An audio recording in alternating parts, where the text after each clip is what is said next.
Hi there guys, oh my god, I don't believe that while we were getting into the gist of it, it just went dead. The sound went dead. I am getting fed up with the Be Live app.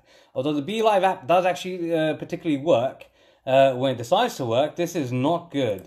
So, Connors, if you can hear me, if you can see me, I'll try and add you to this. Connors, invite has been sent out. Okay, all you need to do, my dear, is just click into the video using your mobile phone. Hold on. I got you on. Click into your phone. Yeah. So, let's see. Just send her a quick message on Messenger. Click into the phone live feed. Please. Okay, so hopefully this will work. But if you guys were watching it and enjoying it, leave a comment. Let us know. We want to know if what you were listening to is going to help you along your way. It's buffering.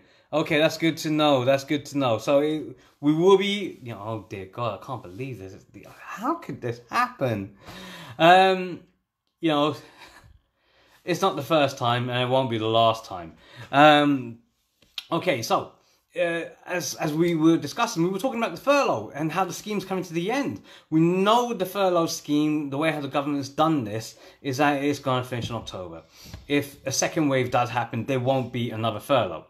And definitely, we are going to start to see redundancies coming through. The lenders, from a mortgage perspective, have already... there's been quite a few mortgage lenders that have said, look, if you are on furlough, we're not going to accept your income now because we don't know where you stand come October.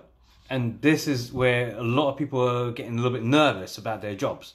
So, unless you know that you're going back into work or have been put back into work, I would strongly recommend in September you talk to your employer. Let's see, how are we doing? Okay, right, let's see.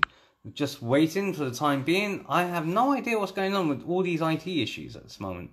We seem to be... Right, I'm going to just go back to the video here. Still buffering, huh? Just writing a quick message. Still buffering.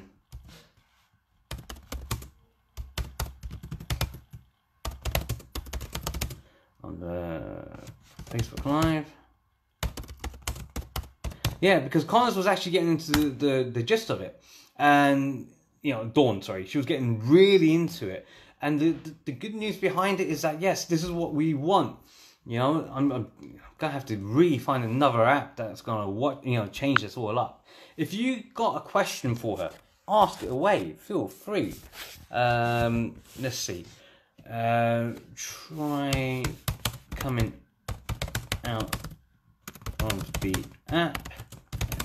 Restarting, because it was basically just really good advice. And yeah, brilliant, she's here. Yes, I got you. I'm bringing you on. Thank you. Let's do this. Come on, connect.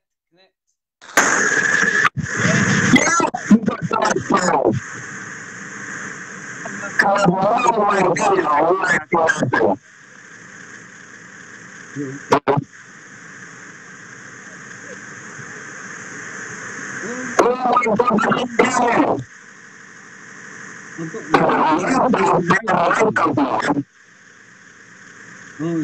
Right, so let's bring them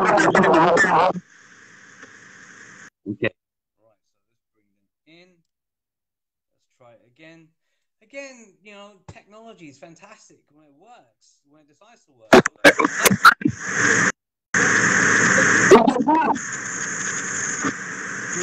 So,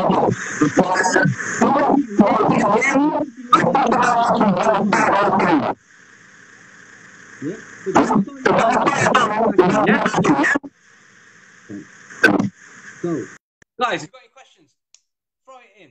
Throw in questions. Let's build this up because this is here for you guys. You know, there's a lot of people who are going to be concerned right now what's going on with the environment in terms of the working environment. We already know. We touched on IR35, which was mainly for contractors, IT contractors, self-employed. You know, these guys who would go out into companies, the sort of people that Dominic Cummings would like to employ. And I know, what's his name, Nigel Farage was heavily into going against the the IR35s and being taxed on it. So you know, get yourself in. If you are running a small company and you feel that you know what, you can't afford a HR department, then this is something for you guys. You know, this is here to help you guys. And while that's happening, I'm gonna take a swig. And again, the journey that she went through.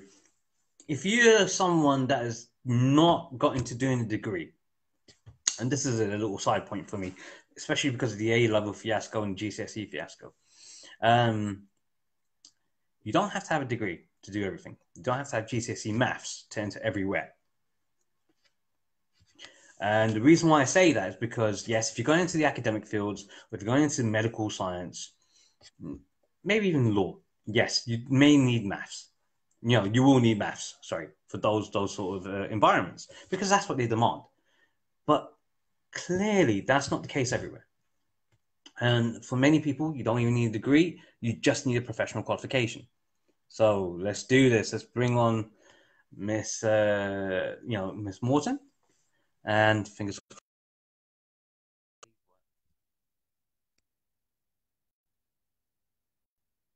Let's see. Is this working?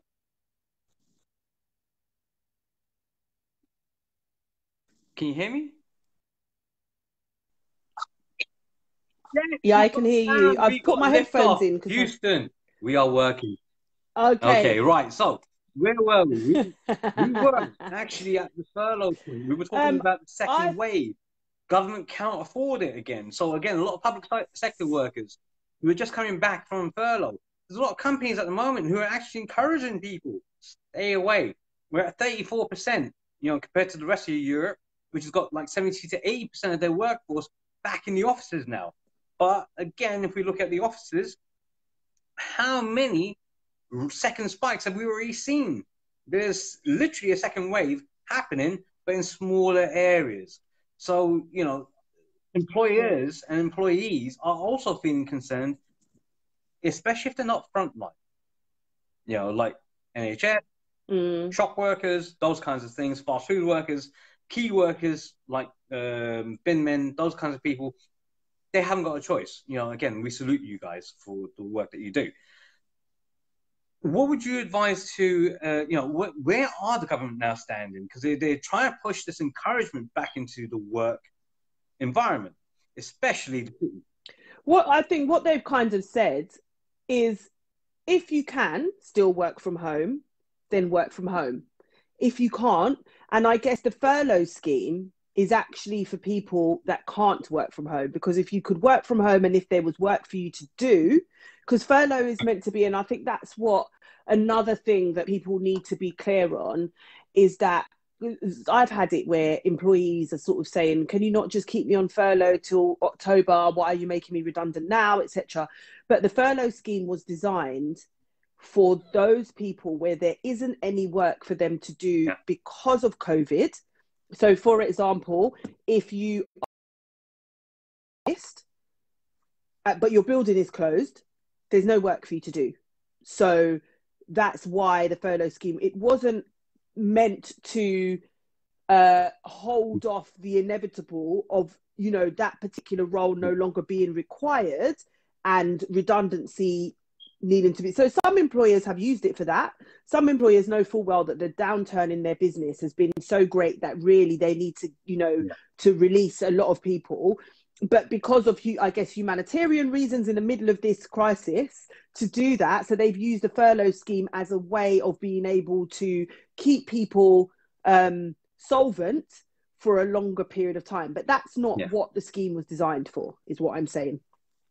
So, you know, if you are being asked to come back into the office because you have to and you haven't got a way of working from home, then I guess my advice would be, if you are vulnerable, as in you have a health issue, or you live with somebody who has a health issue that could be affected by COVID, yes, the government stopped the shielding as of the 1st of August, I think it was the official date.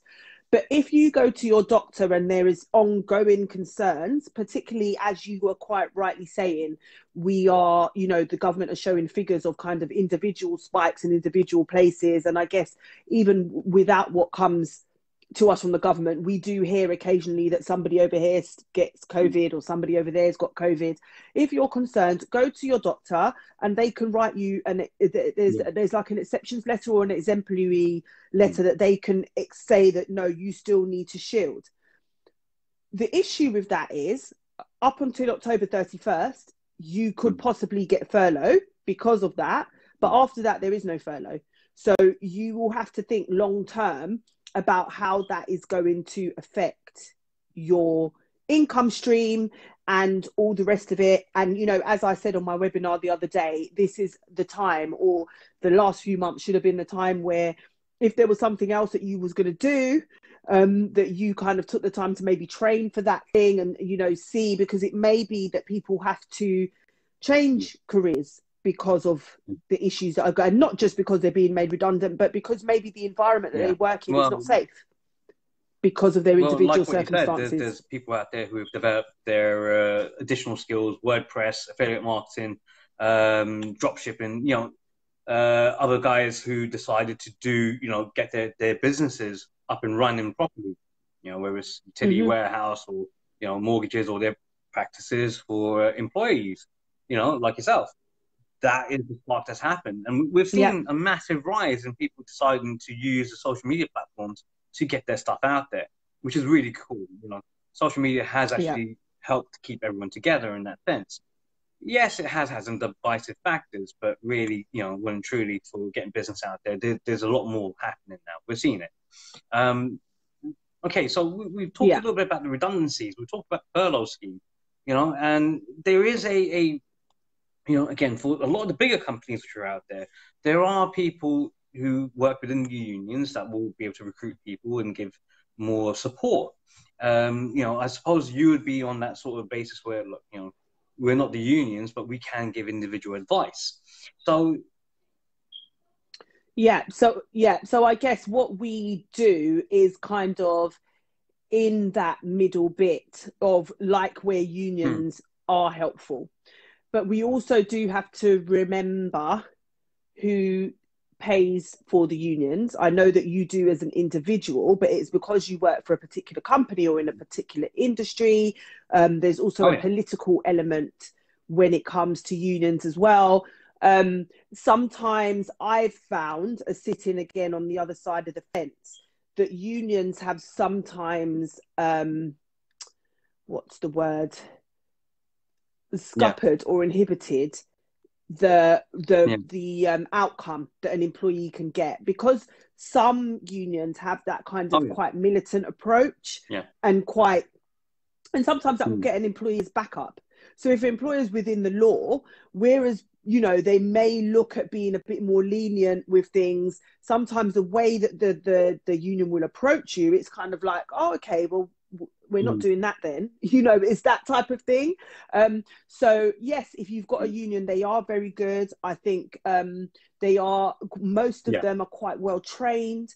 They know what it is that they're doing. But I think that there is also some, they're not as independent as employee agencies, if that makes sense. We don't have and we will, we won't work for those people that so say, for example, if I'm doing the B2B stuff for an employer, I wouldn't take an employee from that business. So there's a whole conflict of interest thing. And that's why as soon as someone goes into our website, one of the first questions we ask is, who is your employer? So that I know that myself or any of my consultants that are working with me, that there is no conflict. Like what you said, with the, I mean, we talked about the unions in brief, because I don't want to go into the whole union and the political side of things.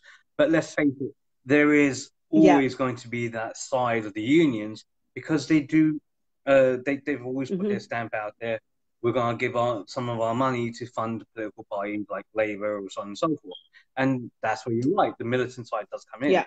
And sometimes you do need a little bit of that diplomacy. Again, I think it's dying down a bit with training, because again, the environment's changed. Yes. So it's to represent people properly. And I think, guys, you know, when we were talking about the education side of things, you know, I know with HR, there are some professional qualifications out there, which is really good, you know, and does help people. And a lot of what's happened from the unions has been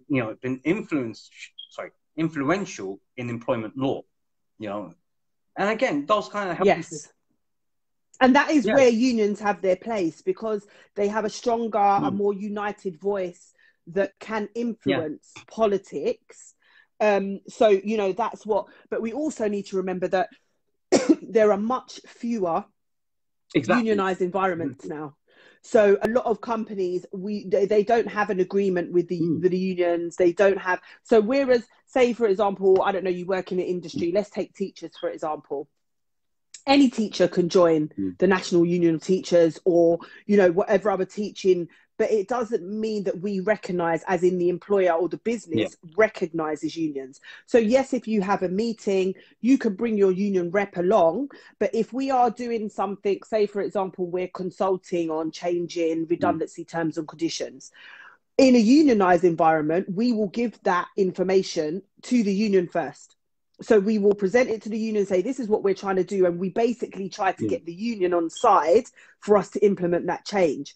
But in a lot of, particularly in the private sector, there's no recognition of unions. It's gone down a lot. So you've got the public sector, and there will always be unions in the public sector because that's what they were kind of made for. But in the private sector, it's a lot less. And even in the public sector, the influence that they have on businesses is becoming less, because everything is about money. So it's all well and good you say, no, I don't want you to reduce what you're paying people for redundancy, and then we say, okay, but we can't afford to do it, the money's not there, what do you want us to do? You know, it's kind of, so they have an influence.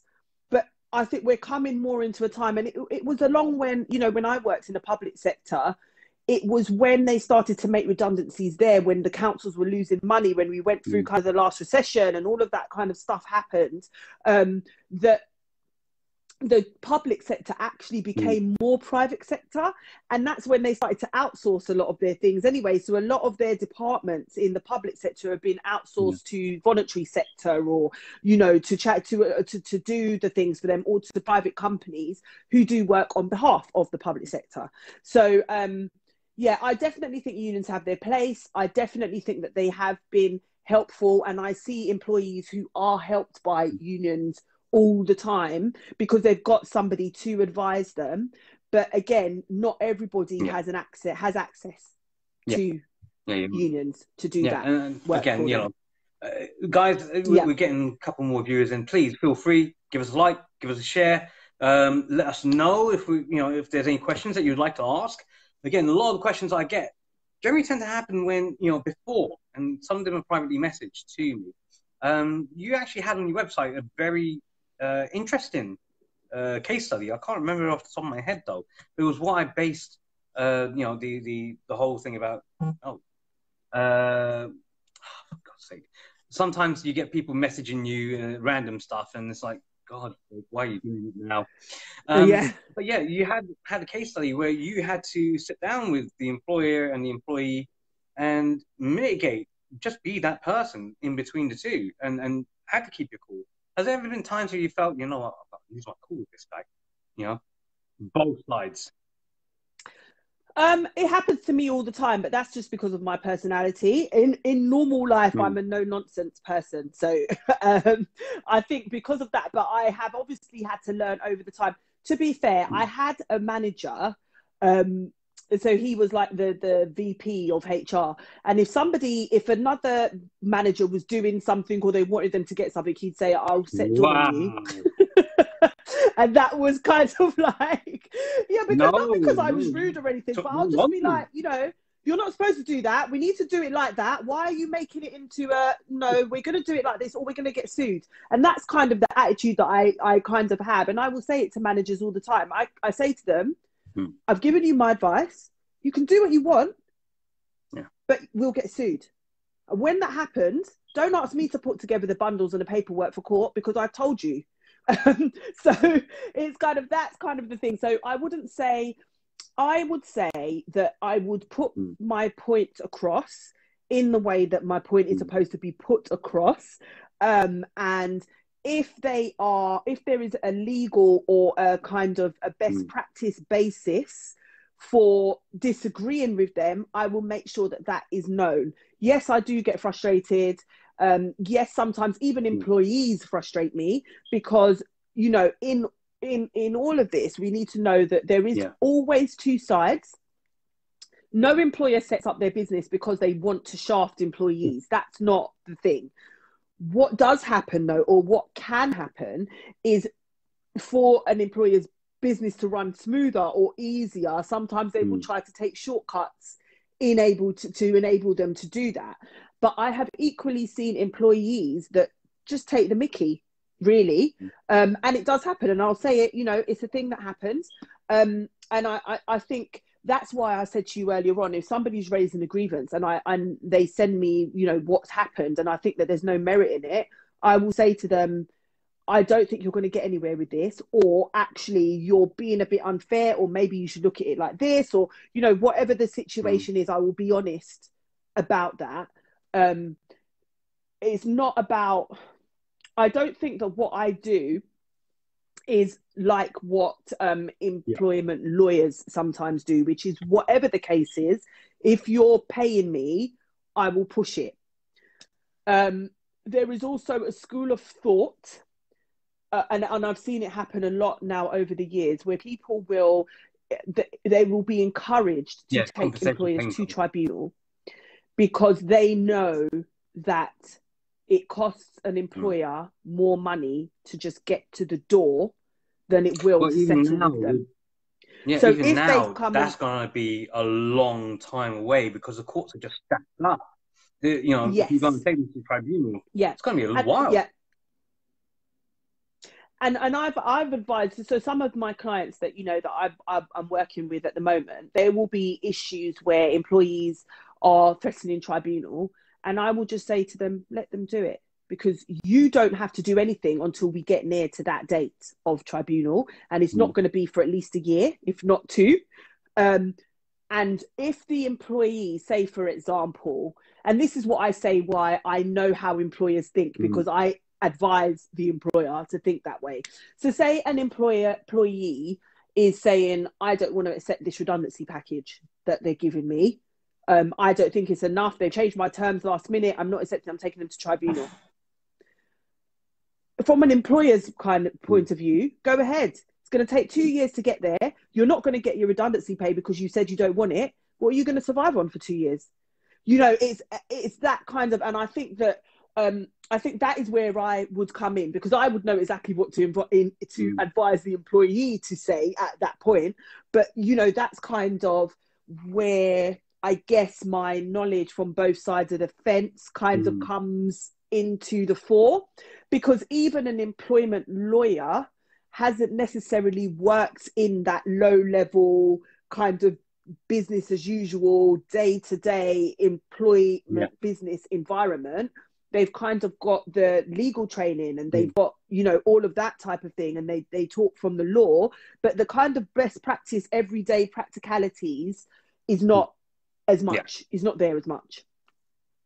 So yeah, I think that's kind of where I guess the strengths lie in what I do. And I have consultants that come from all different kinds of areas. I've worked in all different industries, and the reason that I've done that is so that if we get a client and they are from, I don't know, the pharmaceutical industry, there would be someone that has worked within that field that would probably be best placed to allocate that case to.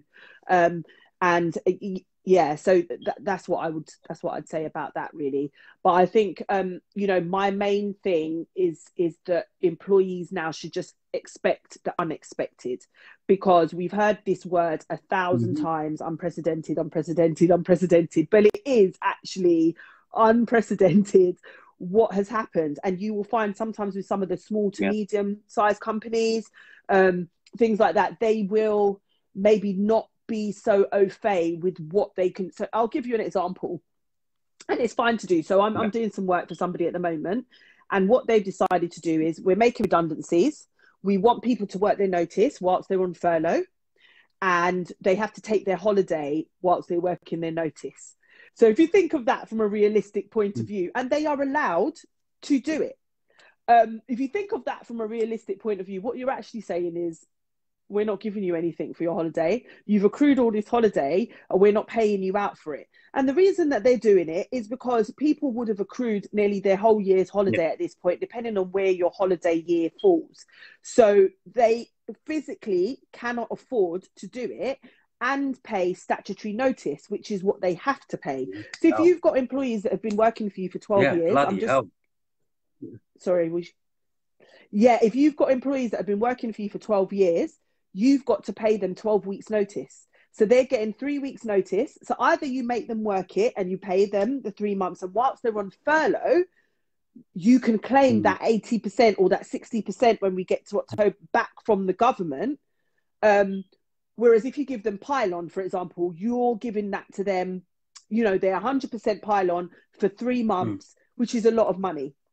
Then if you think if they've accrued 3 weeks holiday on top of that, if they've accrued 15 days or something like that, you're literally saying, we're giving you 4 months money up front in your hand, plus your salary to the end of when you worked. So what employers are doing, they're trying to obviously avoid doing that to a certain extent, and are coming up with creative ways to do that. But for the employee, it would seem as if it's not fair or it's not right or it's not, but they can actually do it. I mean, it's something that I need to look into a little bit more, because I'm not 100% sure that there isn't a loophole that employees can use there. But you know, once I find it out, I'll let you know. When it came to holidays, and discovered that today that employees can have their holidays cancelled. You know, especially before the coronavirus was taking place and the lockdown was taking place. So if an employer booked a holiday and the employer didn't approve it, they could actually have that holiday season cancelled. You know.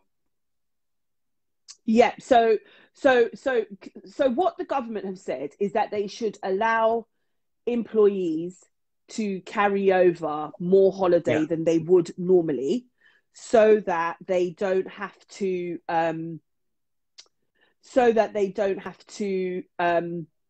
basically lose that time now with people coming back to work. So that's what the government have kind of advised. But I guess the law as it stands is that if you've got holiday and you haven't taken it by the end of your holiday period, most employers will put in their policies that if you don't take it, you lose it. And that's kind of what is the messaging that's out there. So they might be asking people to take their holidays now whilst you're off. And then, but from you as an employee's point of view, it's like, well, why would I do that if I'm at home anyway, I'm furloughed? Or I'm working from home. And, you know, we know that when you're working from home, it's not to say it's a holiday, but because you don't have that travel aspect, because the children have been at home with you anyway, you're not taking off time for childcare. Employers aren't able to say to you, you know, like normally some employers will say you shouldn't be working from home if your children are at home, and all of that type of thing. So all of that has gone. So the need to take holiday, we can't go anywhere. Well, some people are, but, you know, most of us are not going anywhere. We're not traveling at the moment. So people don't need to take their holiday. And also in the back of their mind is this whole thing of, but if I get made redundant, that gives me an extra 2 weeks money, or that gives me an extra whatever. Because if I get to the end, my termination date, I would have to then, whatever holidays owing to me, they will have to pay me. But what some employers, so those people that might be getting made redundant around now, so, you know, I said, you know, furlough is ending at the end of October.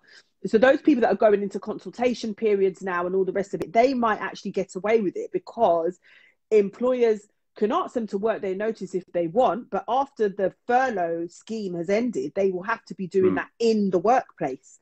And so, or working from home, whichever way it is. And then, yes, they can then say to them, yeah, we need you to take your holiday before you leave. But then at least they'll be actually using holiday rather than it being on furlough, where it makes no difference whether they have their holiday or they don't, if that makes sense. I will so just slow this down a little bit because we have got 8 minutes left, guys. So if you guys got a question, oh god, ask it. You've got her here. Ask the question, guys. Don't hold back.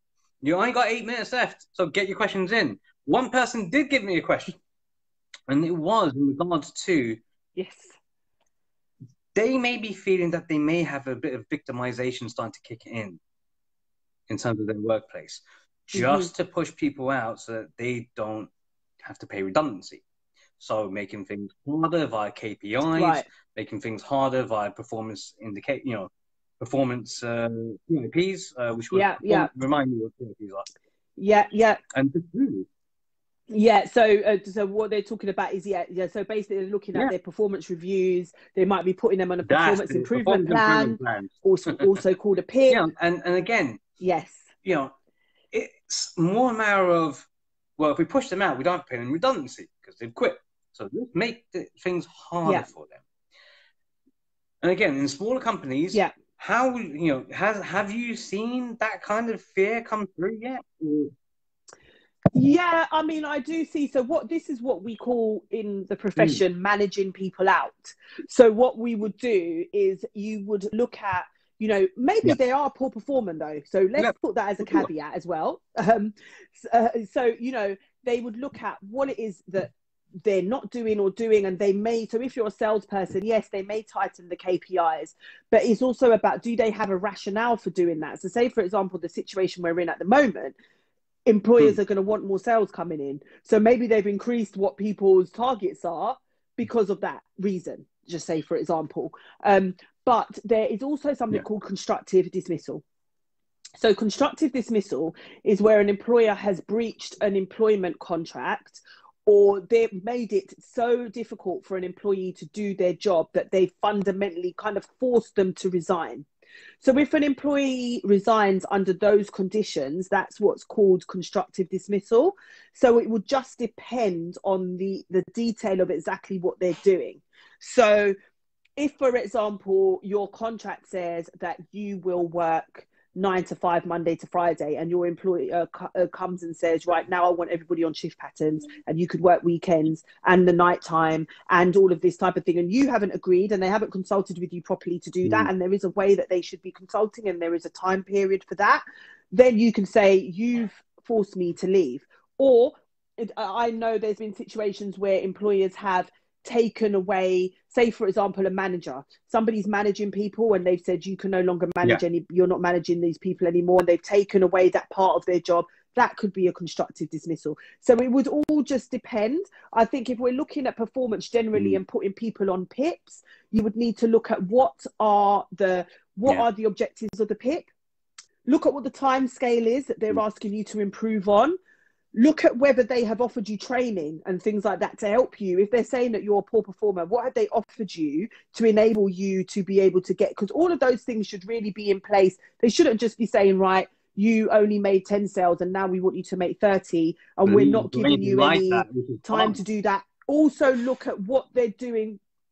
Yeah, also look at what other people, colleagues that you have that do the same job as you, what are they doing with them? Are they doing the same thing with them? Is it something different?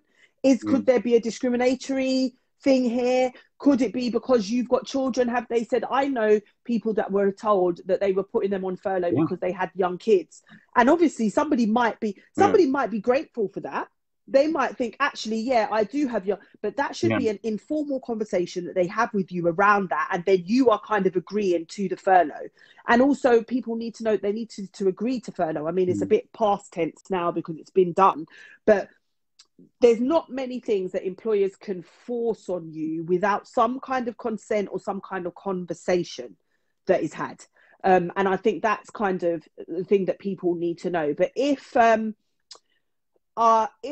whoever it is that's asked the question, if they want to inbox me at info@employeeangels.co.uk, I can look at what their question is. And if it's something quick and easy that I can answer, I can do it for no charge. But I'm not, because I'm not precious about that yet. When I market these things out, I market it out everywhere. Just because I know that someone is going to be in that sort of position that they'll need your help. So I will put this video out to them as well, to their private messenger. So they can, if they need to contact you, they will do. Yeah. And if people do need to contact you, as we're guys, you didn't take advice, you should have done that. But Dawn is available at pretty much all points. How can people contact you? Yeah, so my Facebook and Instagram handles are Employee Angels, and LinkedIn as well, actually, at Employee Angels. And the email address is info@employeeangels.co.uk, and the website is www.employeeangels, all one word, .co.uk. So if you can contact me in the contact form, you can contact me in the messenger. Even if you want to DM me on my personal page, Messenger, that's fine. Or you can go to Insta, LinkedIn, anywhere, and just and you'll be get hold of us amazed that how many way. people actually watch this live or afterwards, and then they start contacting people. It's really, I've had some very, very good feedback from these. So most importantly, thank you so much for being a part of this and giving me your time. You are most welcome. Thank you for having me. It's been an absolute pleasure to listen to you, learn from you. Anyone else who's watched this and may not have said hello or anything like that, they would have learned from you as well, because they may well need your help. And I'm pretty sure you don't just represent employees, but from what you've said, your experience has been you can work with employers too. Yeah, so my other business is still going, and that's MLHR. And that is for businesses, it's a corporate, that's for corporate. So if you are a business owner and you haven't got in-house HR, then again, please contact me. That's brilliant. And please feel free every Monday to put your links into the business. Guys, tomorrow I will be talking about the remortgage market, because yes, even though the housing market's moving, a lot of inquiries are coming in. We're seeing a lot of business going into application stage. It hasn't come out at the other end. A lot of lenders are changing their policy. But the good news is, more lenders are coming back than ever before. So it may be the best time to take advantage of all the remortgage opportunities which are out there. Tune in tomorrow night, guys, from 7 p.m. Dawn, thank you again. Have a wonderful night, guys. Take care. Bye.